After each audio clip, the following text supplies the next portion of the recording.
Welcome to the Ancestral Findings Podcast. This is episode 235. Have you ever considered giving back to the genealogical community? The community offers us so much as we contribute to it by giving back, even in a small way. Today, I'll show you why you should do it. Genealogy has typically been a solitary pursuit in the past.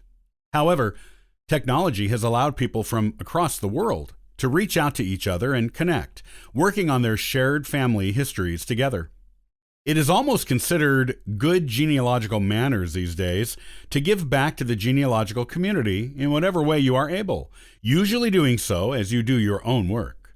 When we give back to the community, we are making tracing family histories easier on others, and they, in turn, will give back and make our own searches easier on us.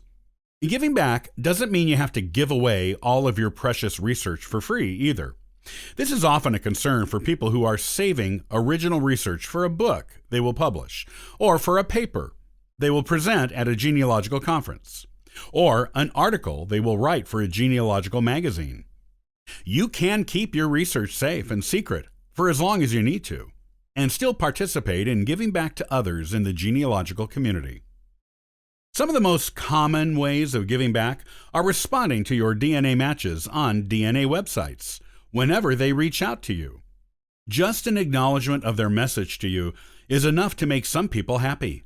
Others, you can give a tiny bit of information on your shared ancestry to, and they, in turn, may do the same for you, giving you information you previously did not have, or even providing a copy of a photo of a never-before-seen ancestor. You can also give back by responding to people who reach out to you for family tree information on genealogy websites like Ancestry and Family Search.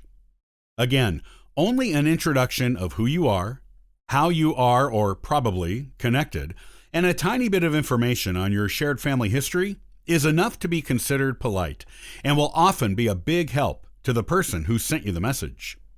Respond to these messages as quickly as you can. Be polite in your tone. Provide a tidbit of information, and you are giving back. And new avenues of research and information can open up to you by doing so. There are some other, less common ways of giving back to the genealogical community that you may want to consider.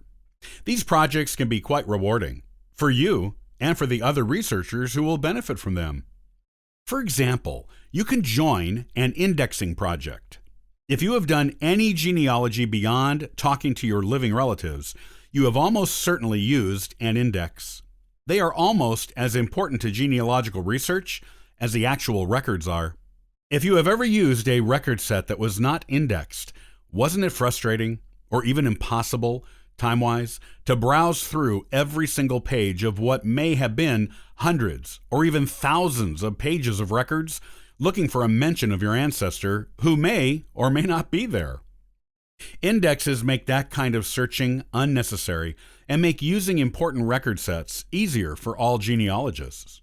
Think about it. Someone had to go through all 15 decades worth of U.S. Census records and create an index to the names of every single one of the millions of people on them, just so you and other researchers can easily look up your ancestors. Actually, that indexing was done by dozens, even hundreds of people over a period of many years, and all genealogists benefit from it. You can help contribute to indexing projects online or offline, just by Googling for places looking for volunteers, or by going to your local archives, town historian, or historical societies and asking if they need anyone to do some indexing for them. You can also give back by adding to findagrave.com.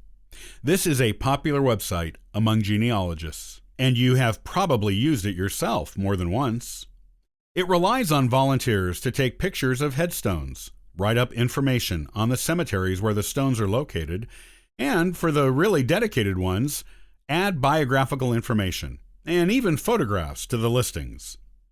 You can add to the database by photographing and providing information on any small historic cemeteries near you that have not been added to the website's database, or completing work on a larger cemetery that is not fully indexed on the site.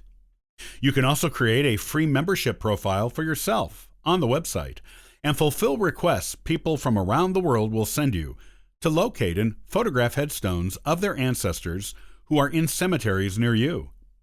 In addition, you can make a contribution to a local or national genealogical society in the form of a financial donation. These groups make record resources available to people around the world who would not otherwise have access to them. They also engage in historical preservation projects, including record preservation. This helps current and future generations of genealogists. Usually, their membership fees barely cover the expenses, and some have no fees at all, relying entirely on the occasional grant and donations from generous people who believe in what the society is doing. This means that you can send a donation in any amount to any genealogical society or group you choose, and no amount will be too small. It will be appreciated. You can send a one-time donation, do a regular donation such as annually or twice annually, or you can even include planned giving to the society in your will. If you do this, talk to the person in charge of finances at that society so they can plan their budget with your planned contribution in mind for the future. These are just some of the ways you can give back to the genealogical community. There are others, and they are all needed and all rewarding. Choose one and feel good about your place in the genealogical community.